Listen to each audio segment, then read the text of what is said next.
On today's Core of the Bible Daily Insight, we're looking at how authentic forgiveness has the ability to influence others to forgive also.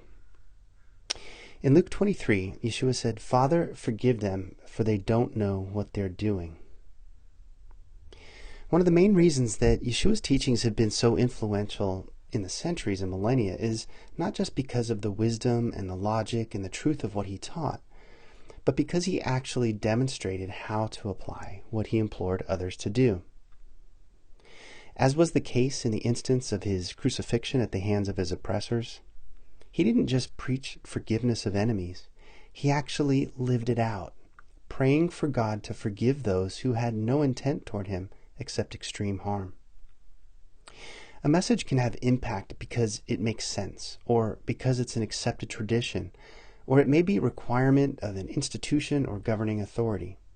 However, the most impactful messages are those that are conveyed with consistency and authenticity by those who are presenting them. By contrast, in our culture today, the opposite happens so frequently that there is the ironic statement expressed by the saying, "Do what I say, not what I do." And this is the epitome of sad weakness, in which one may have an understanding of what the right thing may be in a given situation, but they do not have the strength or fortitude to carry out even their own advice. Hypocrisy is powerless.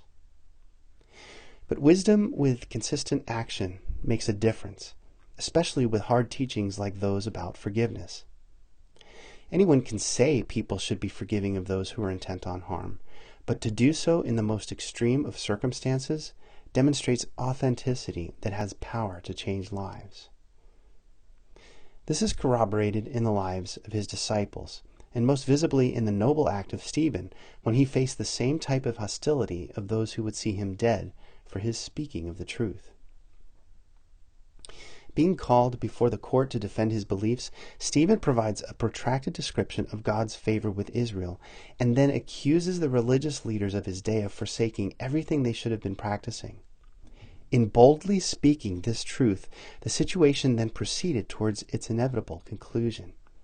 In Acts 7, Stephen said, "You received the law under the direction of angels, and yet have not kept it." And when they heard these things, they were enraged and gnashed their teeth at him. They yelled at the top of their voices, covered their ears, and together rushed against him. They dragged him out of the city and began to stone him. He knelt down and cried out with a loud voice, "Lord, do not hold this sin against them." And after saying this, he died.